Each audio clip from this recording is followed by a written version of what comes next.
Hello beautiful soul! Welcome back to my channel. This is I May from Japan, Kabayan Cancer. This reading is for you, first half ng July 2026. Maraming salamat muna sa aming subscriber, new subscriber, cross-watcher, at sa mga bagong pasok dyan. Welcome na welcome kayo sa bahay ni Ate Aimee. Salamat din sa nakataba na po sa inyo mga comments, sa mga nagpa-personal reading, sa mga nag-hype ng video ko dyan. Kung gusto niyo ng energy niyo lang at sa personal reading, para sa details, ilalagay ko dyan sa screen yung aking FB Messenger, yung FB ko, i-check niyo na lang para hindi na kayo ma-scam. General reading, energy reading tayo.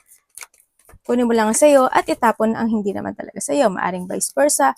Energy mo, energy ng person mo, energy ng malapit sa puso mo, nangyayari, or mangyayari pala.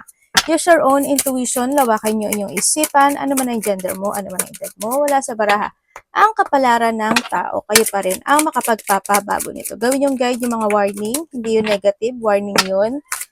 I-analyze nyo, i-reverse nyo, pilitin nyo maiwasa para hindi maganap o mangyayari. Kuha tayo ng iyong angel guide. Uy, transformation is coming.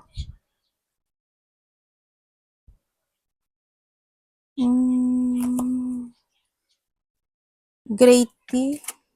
Okay. Tingnan natin. Meron kang broken ring. Parting of the way is either romance or a business. Nandun yung point na maaaring magkakaroon o nakakaroon ng mga disappointment in life. No, nandun sa point na yun. May mga sitwasyon na either this is a delay, o kaya hindi maganap-ganap, hindi magaganap, or pagpapaliban, maybe sa iba.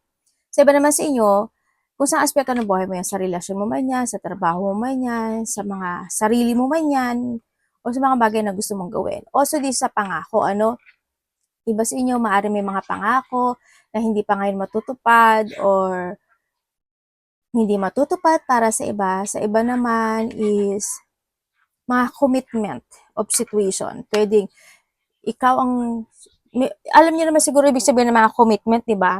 Sa relasyon, sa kaibigan, commitment mo sa mga creativity mo, sa trabaho mo, sa mga gagawin mo, sa mga action mo. Mga connection also, that is also the commitment situation. Yan, may mga broken situation o kaya is hindi mangyayari, ipagpapasawalang bahala, or mga pangakong hindi matutupad, mga ganyan, kung ano man mga sitwasyon nyo. And also, have the fig, beware of a greed. Pwedeng ikaw or someone who's connected sa'yo, yan, maingat ka na lang. Sa iba sa inyo, may mga makasarili naman talaga. Lahat naman talaga may ganun. Pero, when it comes sa pagiging makasarili, may mga good things din kasi na being makasarili. Siguro, when it comes sa sarili, ganun, you need to think to your future. Kumbaga, ito, may mga baboy ba kayo? Also, the pick kasi is yung pag-handle ng iyong kaperahan, ano? Kaya ingat ka lang din when it comes to handling sa iyong pera. Kumbaga, is kailangan mo mag-save ng money, huwag masyadong overspending, ganyan. Try to make it balance yung situation. And also, meron ka naman arcway, kung may mga sitwasyon na nagbo-broken ring sa'yo, is may mga magbubukas naman na pintuan sa iyo, no? Ibig sabihin, kung may mga sitwasyon na nadi-disappoint ka, or hindi nalulungkot ka, nade-depress ka for something, maaring hindi talaga yun para sa'yo. Diba? Maaring meron talagang para sa'yo. Kasi ito yung pagbubukas na daanan para sa'yo. May mga mag-open ng path sa'yo. May mga opportunities bago, mga possibilities na magaganap o mangyayari sa iba sa inyo. And also, we have a shark. Yan nga, loss of material wealth. Mag-ingat kayo kung may mga utang kayo or mga utang-utang sa comes sa card nyo, kung nagka-card kayo, kung hindi kayo talaga nagsisave, mag-ingat din kayo. Siyempre sa mga commitment, no? Sa mga taong mangungutang, o kaya is magko-connect with sa internet, yung mga papasukan nyo na akala nyo is good, mag-ingat kayo kasi this is a dangerous situation. Ibig sabihin, pwedeng ma-scam ka, pwedeng maloko ka, pwedeng magoyo ka, o pwedeng hindi maging maganda yung outcome. Kaya you need to be very careful sa lahat ng sitwasyon mo this time. sa nakikita ko sa iyo, kung saan aspeto ng buhay mo yan. Kahit sa trabaho, pwede yan. Mga bagong opportunity darating sa iyo kasi this ay new. No? Pag-isipan mong maigi. Then, no?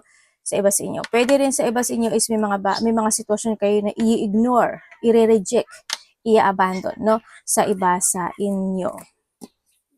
But still, huwag ka pa rin mawawala ng pag-asa kasi meron kang peace and harmony. Ibig sabihin, kung ano may maganap o mangyari sa iyo is may maganda pa rin naman na magbubukas sa iyo. Makakamit mo pa rin naman yung peace and harmony sa buhay mo dito sa nakikita ko sa iyo.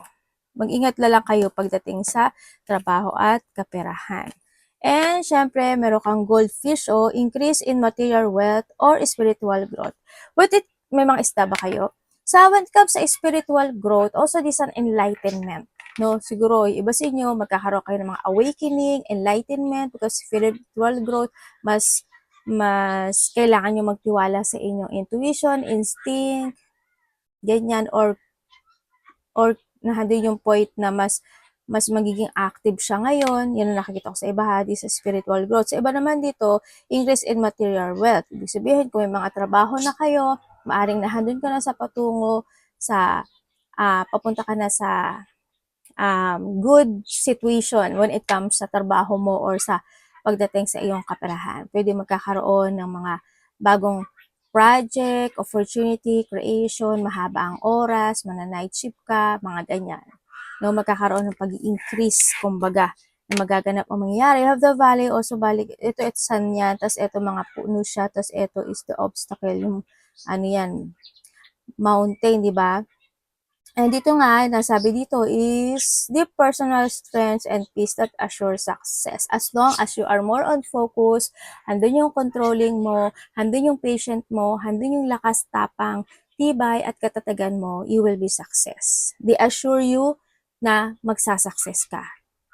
Kumbaga, baliwala yang mga balakid na yan. Ano? Baliwala yan. Kaya wag ka lang din mawawala ng pag-asa kung saan aspeto ng buhay mo yan kasi andito yung spiritual growth. Ibig sabihin, you need to understand yung process na nagaganap o mangyayari sa buhay mo or something need to progress sa iba sa inyo. And dealing or relationship with a man, kung lalaki kami, maybe this is you, sa iba sa inyo, or someone is connected sa iyo, magulang mo, kapatid mo, kung sino man ito, karelasyon ka sa trabaho. Or pwede rin naman itong tao na to ang makapagbibigay sa iyo to enlightenment, di ba? Or magbibigay ng payo, or pwedeng siya yung tao na magbibigay ng broken situation sa iyo, or ikaw sa kanya, or pwedeng siya yung taong sakim at makasarili. Sa iba naman sa inyo, siya yung tao na pwedeng magbigay sa inyo ng opportunities na mag-open, di ba? Yun ang nakikita ko sa iba. Pwedeng siya yun. Yan. O kaya isa siya sa iba sa inyo is taong makikilala nyo bago or makakasalamuha bago sa iba sa inyo. Sa iba naman sa inyo, if this is a past person na connected sa inyo, is nahando yung point na gusto niyang mag-apology sa iyo. Gusto niya mag-sorry, mag-apology. Kumbaga itong taon na to is nahahatak pa rin siya ng connection. Siguro nga may mga third party situation or nagkaroon talaga ng balakid when come in this connection. Yan. And this time, nagkaroon siya ng awakening sa iba sa inyo. Tingnan natin. Okay. And congrats, meron kang wealth. Uy, meron kang yaman ha. Okay. Sa iba naman sa inyo, bakit parang hindi pantay yung table ko? Okay, sa iba sa inyo is may mga wealth. Tulad ng kanina, opportunities, diba? Kung ano man yung mga nawala, ng hinayang, natapon, this time is you are going to a wealth. Mas magiging maganda talaga yung proseso na mas gagaang. Kumbaga, mas mararamdaman mo yung paggaang, medyo hindi siya magiging mabigat na tulad ng dati sa inyo. Sa iba naman sa inyo, kung gusto niyo ng trabaho, yes, may naghihintay. Ako kasi may mga nag-o-open naman na door para sa iyo. Kaya kung ikaw mag-apply is do it na rin kasi matatanggap ka naman. Okay? And may mga disappointment in a friend or a lover. Yan. Tulad ng sabi ko kanina, di ba, may mga disappointment when it comes to a broken ring.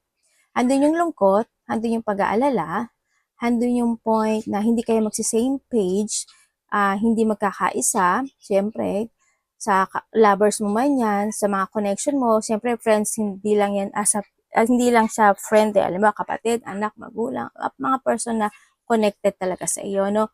Yan, pwedeng dito sa lalaki na ito o kaya sa mga opportunity mo sa buhay mo. Pwedeng sa sarili mo rin kasi yung disappointment, ano, yun na nakikita ko sa iba. Pero ang dami naman ito, ate. Okay, change in your life. May mga bagay ka na maaaring iniilusyon mo, gusto mong mabago, gusto mong makamit, or nagiging emotional ka lang ngayon, medyo may mga lungkot siguro nga talaga, no, sa iba sa inyo. Maaaring dinahan dun yung point na baka may mga pinagpupuyatan na rin kasi kayo, o kulang kayo sa tulog. Medyo balansehin nyo lang din yung sarili nyo, no, sa iba sa inyo. But this is a problem din sa nakikita ko sa inyo. Siguro, medyo may mga bagay ka na iniisip na medyo nadi-disappoint ka or iniisip mo talaga siya deep, pwedeng nahandoon sa point na yon, sa pera man yan, sa trabaho man yan, sa karelasyon man yan, o sa kaibigan man yan, sa iba sa inyo.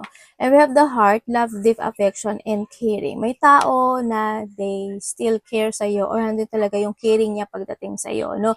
Pwedeng kapatid mo, magulang mo, karelasyon mo, kapamilya mo, a person who's connected sa'yo, a person who value you, kumbaga, na hando sa point na yun, ano? And handun yung hando talaga yung love and affection niya pagdating sa'yo, or maybe this is you. Sa iba sa inyo, this is a lovers, kasi meron din tayong friends and lovers disappointment. Pwedeng nahando sa point na tulad ng sabi ko, kung nagkahiwalay na kayo, or kahit mga friendship, no, maaring nahando sa point na nagkakaroon ng lungkot talaga sa iba sa inyo. Pero ngayon is, yun yung situation na maaring gusto niyang kumonek sa iyo. Sa iba naman sa inyo, kasi meron din tayo new beginning sa kanina na parating, mga bagong opportunity. Maaring doon mo makikilala yung new person mo sa buhay mo this time, no? Sa bagong simula na magaganap o mangyayari sa iyo. Mararamdaman mo naman siya kasi handing yung caring niya, handing yung affection na basta mafe-feel mo tong tao na ito sa nakikita ko sa kanya dito. But still, wag ka lang masyadong pabigla-bigla din, ano, kasi have the moon, the ballet, and the flute. Ibig sabihin is either this person is my obstacle in life or pwede mag-struggle na pagdaanan kayo, no? Kaya slowly but surely, wag lang din pabigla-bigla sa nakita ko dito, kasi baka maloko ka rin, no, sa iba sa inyo. Uyo, expect a miracle. Congratulations, may miracle na magaganap o mangyayari sa inyo. Maaring ito yung inaasa-asahan mo na miracle na maaring this time is matutupad na siya. Oh, 'di ba? Pwedeng ako lang mag-claim nito, claim universe. Hiningi. Yeah, now have faith that your prayer have been heard and are being answered. Congrats! Ang ganda naman ng card mo. Di ba? And we have the butterfly yoke, we have the miracle and the transformation. Ibig sabihin, ikaw is lalaya na sa isang sitwasyon mo sa buhay mo. Maraming magbabago this time kasi maraming paru-paro sa nakikita ko dito. May mga blessing ako nakikita dito sa iyo. Changes is coming. As in, the changes is coming. Ang ganda. Ang ganda rin ito, ah. And we have the start delegating. And we have the home. Maring iba sa inyo, nasa bahay lang ba kayo?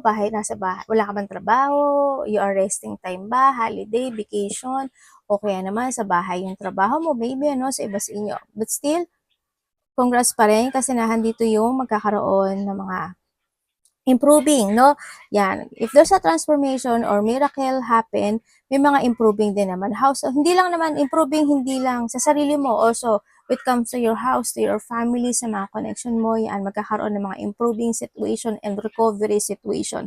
Ito, sa nakikita ko dito, yan, may mga good health change. It's more on, sa iba sa inyo, it's time to change, ano, kasi have the transformation. Sabihin ko, medyo lumolobo-lobo na kayo, o kaya naman may mga hindi kayo in balance when it comes sa mga ininom, kinakain. Siguro this time to transform, no, ang sinasabi. Or maybe you're transforming this time.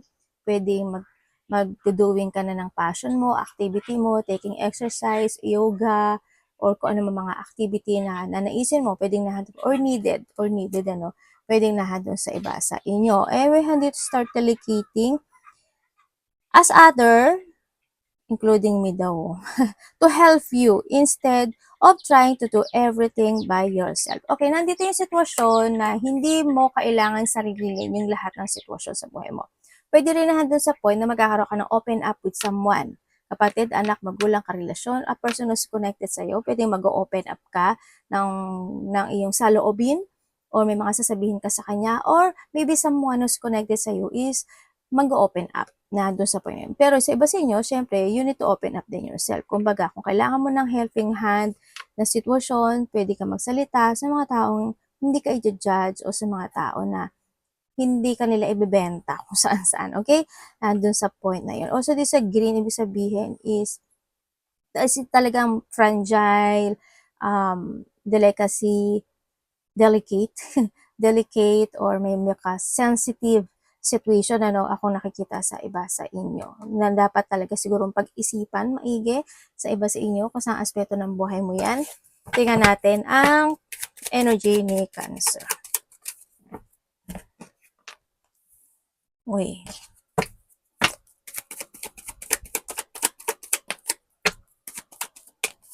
Okay, when it comes sa iyong, and we have the 9, no? 9. Okay, when it comes sa iyong energy, ang nakikita ko sa iyo dito is may mga bagay ka daw na iniisip. Yeah, may mga bagay ka na iniisip na maaring iba sa inyo is nalilito.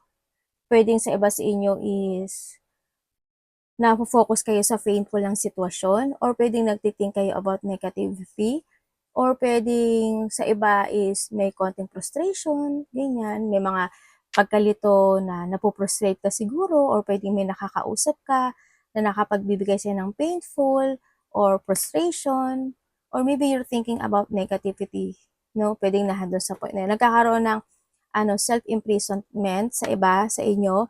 Handin din yung point na ako titingnan ko dito, okay naman yung energy mo. Yun nga lang siguro, it's more on thinking lang din. Andun naman yung comfortable life sa nakikita ko dito. And then, hindi ka naman over nalolos. May mga andun naman din yung discipline mo, no, pagdating sa ibang aspeto ng buhay mo. But sila andun yung thinking eh. May mga worrying, thinking, depression, anxiety, burden, pwedeng nandun sa point na yon, or baka naman din nandun ka sa point na may mga pinagsisisihan yung iba, di ba? O kaya may pinanghihinayangan, o kaya naman is baka naman nagkakaroon ka ng migraine, o kaya is iba sa inyo is may mga napapanaginipan na hindi maintindihan, ganyan. Merong iba dito is yung mga nightmare. Yung iba sa inyo siguro may mga situation na nakapagpapa-painful sa'yo. O pwedeng napofocus din kasi kayo sa nakaraan, ano, from the past situation o sa mga naganap o nangyari. Nandun sa point na yun. But still, you try to make it balance any situation into your life. Pwede rin na pagising-gising din kayo, no? Pagising-gising, night shift tulad ng sabi ko kanina, o kaya late ka na natutulog, maaga ka nagigising, mga ganyan. Ingat na lang din kayo, no? Sa iba sa inyo. Maaari din yung iba, you are waiting for something. Pwedeng nado sa point na yun, maaari nagkakaroon ka ng mga self-questioning sa sarili mo, or you feeling stuck, you feeling bored, o kaya is may mga on and off action.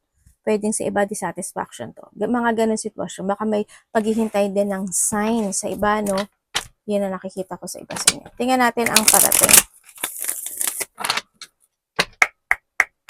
Is more on thinking siya. Maaring nagkakaroon talaga kayo ng choices or pagkalito, no, sa iba. Parating. Uy, ang ganda. Tanalo. Oh. Talaga. Ang ganda ng parating sa'yo.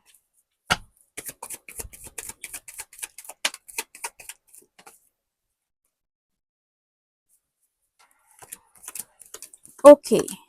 Parating sa iyo.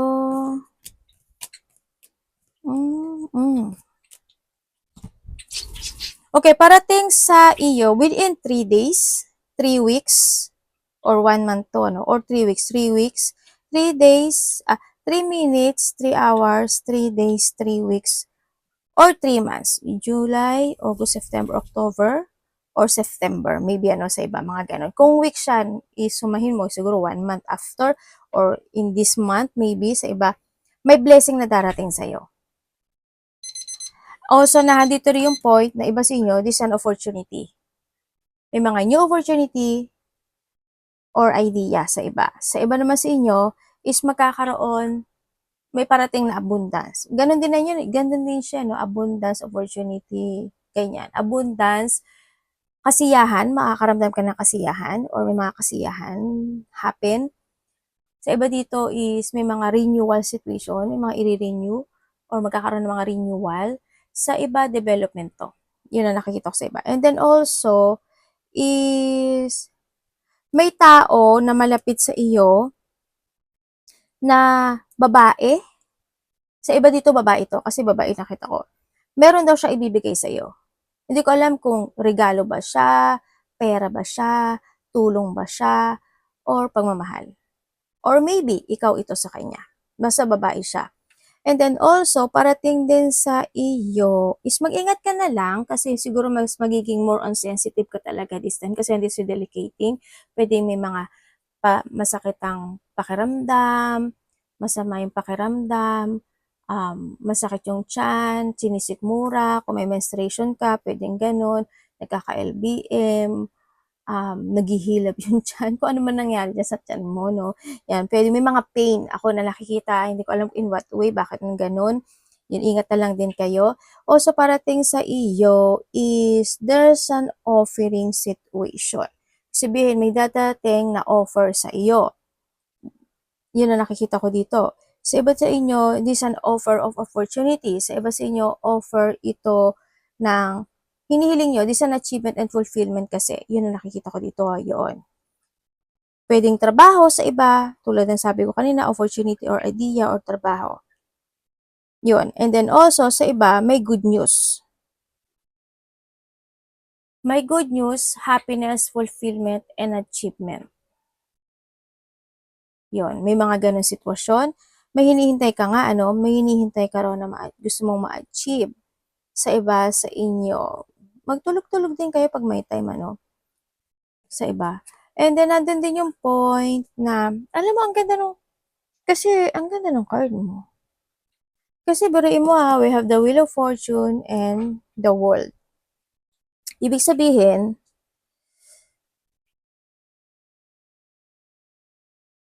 tamo Wheel, Star. Okay, unahin ko muna to ha. Meron ka daw pinag-iisipan. May mga bagay ka daw na pag-iisipan, parang nagsisiyasat ka, naghahanap ka ng katotohanan, ganito ba, ganun ba, ito ba, dapat ba, kailangan ba. Parang may urong-sulong na sitwasyon sa iba sa inyo.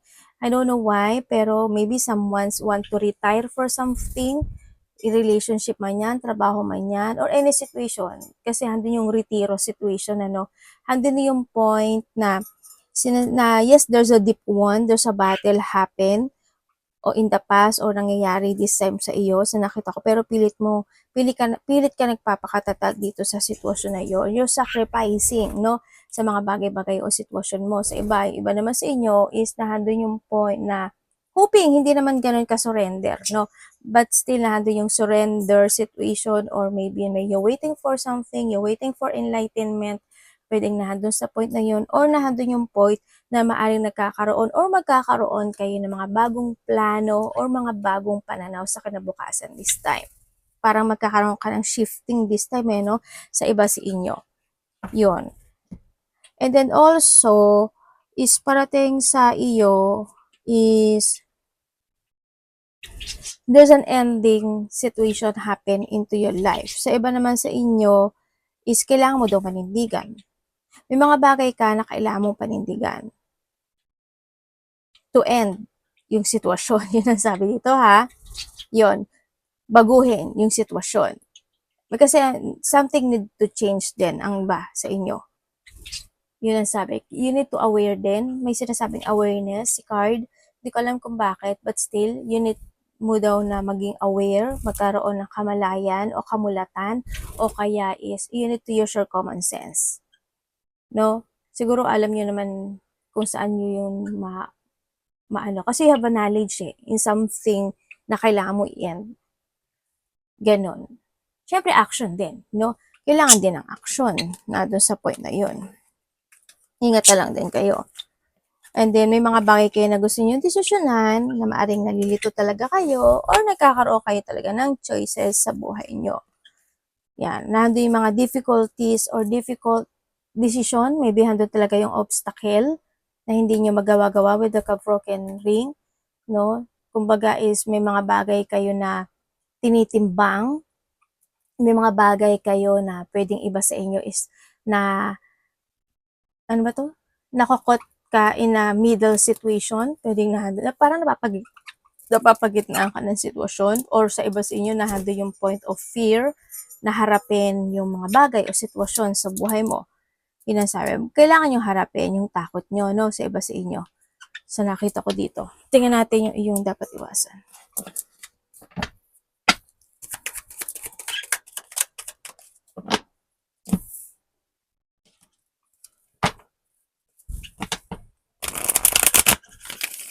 Dapat iwasan ni Cancer.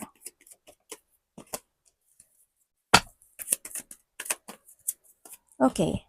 Dapat mong iwasan. Iwasan mo, syempre, yung ma-stuck ka sa sitwasyon. Iwasan mo yung tamarin ka.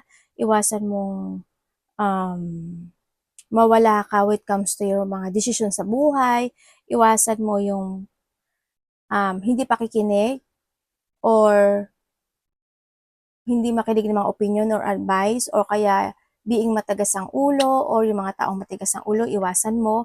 And then, syempre, yung pagka-boring, do something new, do something na makapagpapabigay sa'yo ng energy, ganyan, and be responsible. O pwede mo ring iwasan yung mga taong irresponsible, mga ganon.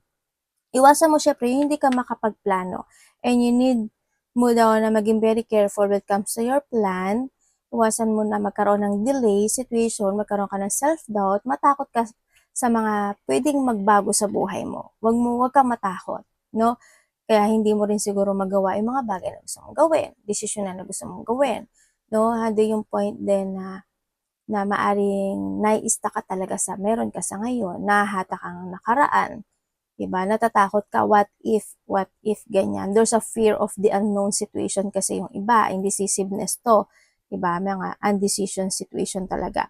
Iwasan mo din na hindi ka magkaroon ng paghihigpit.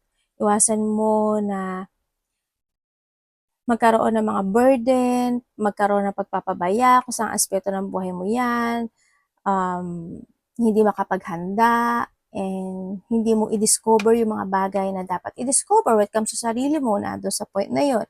Mga conflict, iwasan mo rin yan, o yung mga taong mahilig mag-conflict, o yung mga bagay o sitwasyon na pwede mo ika-conflict, ganun sa iba sa inyo, yun. Huwag kang malito kasi iba sa inyo maaari nagkakaroon talaga kayo ng mga few option this time, kaya hindi rin kayo makapag-pursu-pursu, di ba? Hindi kayo makapag-desisyon. Yun ang nakita ko. Huwag kang matakot. You need to use your mind and intellect para mapurso mo yung sitwasyon mo. Tingnan natin ang love. Kapatid, anak, magulang, karelasyon, kaibigan, pamilya. Tsaka, sino nagsusugal? Sa iba sa inyo, kung may mga nagsusugal, or maybe sa iba sa inyo, is kailangan mo talagang sumugal sa sitwasyon. Okay? Hindi ko naman sinasabi magsugal ka na about related sa pera. Baka sa iba sa inyo, if there's a person na nagsusugal, is umiwas kayo doon. Di ba? O mag-aya sa inyo, umiwas kayo doon. Sa iba naman sa inyo, is kailangan mong sumugal sa sitwasyon mo. Yun. Kasi nagiging mabagal lahat. Sa iba sa inyo, nagiging mabagal yung sitwasyon ng iba, nagiging super slow, nagiging tortoise, kumbaga, nando yung point, nagiging pagong. Yun. Tingnan natin. Kapatid, anak, magulang, karelasyon, kaibigan, pamilya. Comes to love. Ay, ano ba yung ating baliktad?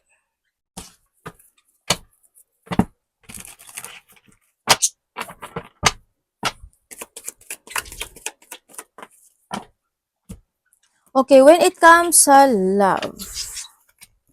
Pagdating sa love, kung kayo is single, Okay. Ay, devil ka, oh. Kung single ka, pwedeng may nakakausap na kayo. Sa iba dito, nagre-reject kayo eh, no? Yeah. Sa iba dito, yung mga single, parang you rejecting. Parang na doon sa point na iba.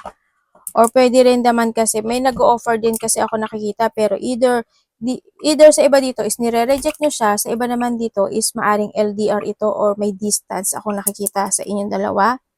Ate, okay ba? Dito sa sitwasyon kasi, sa nakuha ko is may lihim. Kaya ingat ka na lang, no? Dito sa sitwasyon. Kailangan mong maging matalino din. Kailangan mo din maging direct, kumbaga. Ganyan. And then, basta, yun lang. Huwag kang mas pabigla-bigla din dito sa sitwasyon. Anak, inangat-ngat nyo eh. Dun. And then also, kung kayo nakahiwalay na nito, oo, nakahiwalay na. Pero kasi isa dito, unfinished to eh. Sa sitwasyon na to, isa sa inyo hindi pa rin nakaka-move on or is an unfinished business. Pagdating sa mga nagkahiwalay, na stuck, na feeling stuck pa rin yung isa, andun yung point na nagkaroon kasi ng hiwalayan kasi alam mo dumating na talaga sa point na nakakapagod na. Alam mo yun, napagod na rin yung isa sa nakikita ko. But still, handoon yung sitwasyon na nahang yung isa sa inyo, na stuck yung isa sa inyo, they still spying you, gusto pa rin niya ng recovery when it comes in this connection. Sinasabi niya, palagi ka niyang naiisip every night or palagi ka nasa isipan niya. Yan ang nakikita ko dito. Handun yung point na gusto ka niya makausap. They still care dito sa sitwasyon. Yung medyo ano siya, no, medyo toxic tong tao na to, no. Either nagkaroon talaga ng third party sa iba or masyado siyang naging toxic sa inyo. Pwede rin kasi itong tao na to may pagkasakim at makasarili talaga, no. Yun. Oh, sinungaling eh. Sinungaling siya. Okay, kung may third party, pero just still spying you, ha? Or maybe ikaw ito. Pwede nagtatanong-tanong siya sa mga kilala nyo or tinitingnan-tingnan niya yung mga post mo kung saan mang social media platform na meron ka dyan, yun. Yun. Karoon na talaga ng mga rejection. Ano. Sa iba kung may mga third party na hindi naman kayo nagkahiwalay, alam nyo naman din na. Sorry ah. Yun ang sabi dito. Pero masakit siya magsalita, ano. Medyo hindi na rin maganda talaga. Controller na to eh. Pero nasa sa'yo to ha, kung hiwalay ka or hindi, nasa sa'yo yun. Dito kasi sa sitwasyon, wala eh. Andun na yung point na puro mali na. Hindi na rin nagiging maganda. Depende na lang siguro kung may mga anak kayo, maari nakapagpapa-connect sa inyo. May gumagamit ng dummy account, ano. May sabihin, may gumagamit ng faking account. Yun ang nakita ko. Maybe you or someone. Yun. Okay, sa iba, kung wala naman kayong third-party relationship, pwedeng itong tao na ito, nakilala mo lang siya by the internet or pinakilala sa'yo ng kung sino man, pwedeng nandun sa point. Or kung hindi man, is nandun yung point na maaring bago lang ba kayo nito, ganyan. Kung hindi rin naman ganun, welcome dito sa mga walang third party. Handun naman yung happiness. Handun yung happiness, handun yung LDR kayo, no, sa iba. Handun naman yung love and care sa nakikita ko dito. Ang hindi ko lang maintindihan, sinungaling, may nagsisinungaling sa inyo. As in, mararamdaman mo to kasi minsan pa nag-uusap kayo or may mga pag-iwas o paglayo na sitwasyon, mararamdaman mo siya. Maring magkakaroon kayo ng mga dissatisfaction, ganyan, may mga sitwasyon na parang minsan okay, minsan hindi, minsan okay, minsan hindi, mga ganun. Yung isa dito, always waiting din siguro, no, sa isa inyo. Pero, ate, okay ba yung dito kasi sa nakakong energy, may mga problema or magkakaroon kayo ng problema, struggle, burden, or itong sitwasyon na to is may obstacle. May obstacle siya dito sa sitwasyon. may challenge. Maybe sa iba naman is this is an obsession situation. Pwedeng nandun sa point na yun. Isa sa inyo medyo makasarili talaga dito. Well, mag-focus ka na lang sa sarili mo, 'di ba? Pero may mga pagdadaanan kayo na kung hindi pa kayo kasal, ikakasal ba kami? Hindi ko nakikita yung kasal.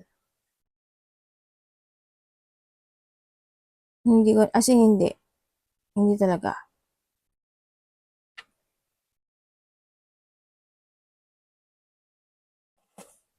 Pero, nasa sa inyo, pwede naman mabago yan eh. Kung makakasal na kayo, andun na yung point of parang na-stuck na siya. Parang hindi ko na nakikita yung growth ng situation. As of now, as of now.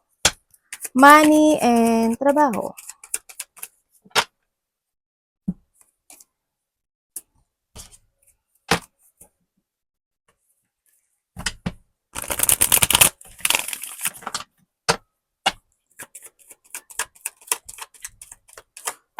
Ay, may sasabihin pala ako. Maga-another message ako Meron ako nakikita dito na hoping hindi kayo to. May nakikita ko na judgmental. May nakikita ko na nagkakaroon ng pagmamaliit either sa sarili o may taong nagmamaliit. Halimbawa, ikaw, minamaliit mo siya, minamaliit mo yun, minamaliit mo yan, or siya ito sa'yo. Handin din yung self-doubt, handin may mga incomplete situation ay parang hindi pa tapos, unfinished business, nagkakaroon ng mga delay situation, nagkakaroon ng lack of success sa iba sa inyo, kung saan aspeto ng buhay mo yan, kaya kailangan nyo rin talaga mag-focus at mag-action sa iba. Yun ang nakikita ko dito. No, and tingnan natin na iyong Okay, when it comes sa iyong trabaho, sa trabaho mo, kung wala kang trabaho kung wala kang trabaho, nandun yung point na you feeling burden, you feeling napanghinaan ka na ng loob, nagkakaroon ka na ng self-doubt, or lack of confidence nito. Pwedeng nandun sa point na yun. Pero, sabi kasi dito, sa mga walang trabaho, you need to keep moving para ma-reach mo daw yung goal mo. Dahil, there's an achievement, or tulad ng sabi ko kanina, may naghihintay na opportunity sa iyo. Kaya, kailangan mo magpatuloy. Kung naghahanap ka, yes, ando naman may naghihintay sa iyo. Kailangan mo lang din ng action and movement talaga. At lakasan mo lang din yung loob mo, no? And then, sa iba naman sa'yo, sa trabaho, or kung may trabaho kayo, is natin yung point na pwedeng ikaw ito sa kanya o sa kanila or someone na connected sa'yo sa trabaho na may doubt, no? Siguro walang tiwala, hindi nagtitiwala, or hindi believe. Sana hindi ikaw. Kasi 'di ba sa trabaho naman, lahat pwedeng matutunan. No, merong kasing slow, kumbaga merong mabagal matuto Merong mabilis matuto. Magkakaiba kasi tayo, no? Sana hindi natin i-judge yung mga tao o yung mga kasamahan natin sa trabaho, no? Nandun sa point na yon. Kasi hindi naman talaga, hindi lahat is pare-pareho. Tatandaan niyo yon. And wag din tayo makikisawsaw sa mga ganong sitwasyon, di ba? Alam mo naman na karma is real. And then also, gano'n, nandun nakikita ko dito, sa iba sa inyo, siguro nandun din nararamdaman mo na medyo mahirap, mabigat, nabiburden ka. Medyo siguro, kung maybe may pagka-leader ka, diba? Or may mga nililid ka, siguro na overloaded ka rin, diba? Pwedeng na ang dami mo responsibilidad, diba? Na nakaaklang sa'yo. Yun na nakikita ko sa inyo. Medyo naglo-low yung energy kasi, Pero sana, pwede rin kasi minsan na hindi ka na out of control ka, 'di ba? Kaya medyo kalma lang din sa nakikita ko dito. Yun, medyo kalma-kalma. Mas habaan mo pa yung pasensya mo, mas mag-focus ka. Pwedeng unfocus din yung iba o hindi ka lang talaga ganun ka-patient sa ibang kasamahan mo or yung mga kasamahan mo, baka hindi rin sila patient sa'yo, vice versa, mga ganun. Medyo kalma lang din ha. Yan, focus ka lang sa sarili mo. And then also, sa pera mo naman, sa nakikita ko dito, sa pera mo, medyo naglo-low yung energy sa ngayon. Pero, ang sinasabi dito, as long as responsable ka sa pera mo, as long as very organized ka sa pera mo, is magsasucess ito kasi may achievement akong nakikita sa iba, sa inyo. Yan, siguro within the 5, 6, 7 days, weeks. Kung weeks siya, siguro after mga 1 to 2 months maybe sa iba. And sa iba sa inyo is month. Yun ang nakikita ko ha. Yun. Kaya, there's an achievement happen into your life. Magkakaroon ng mga recognition, papuri, pagkakakilanlan, ganyan. May mga parating na victory and success. Sa ngayon, low lang siya, pero huwag ka mawala ng pag-asa kasi may pagtatapos ako na nakikita sa iyo. Basta continue ka lang sa goal mo this time. Sa nakikita ko, magkakaroon ng ng stepping up yan sa sitwasyon mo pagdating sa iyong trabaho. Sa iba sa inyo, before ending, ay may pupo ako, before ending of this year. Yan, may mas magiging maganda. Mga September, October, baliktad pa. September, October, ganyan, November. Yan, mas magiging maganda yung situation. Yun ang nakikita ko sa iba. Mas gagaang o mas magiging okay. Kaya tuloy-tuloy lang, no? Tuloy-tuloy lang. Continue. Continue ka lang. Kasi andito si Goldfish, oh. Andito si Goldfish, si Wealth, si Valley. Diba? Basta as long as commit ka dun sa sitwasyon mo. Kahit may mga balakid pa yan. Arigatou naman, God bless.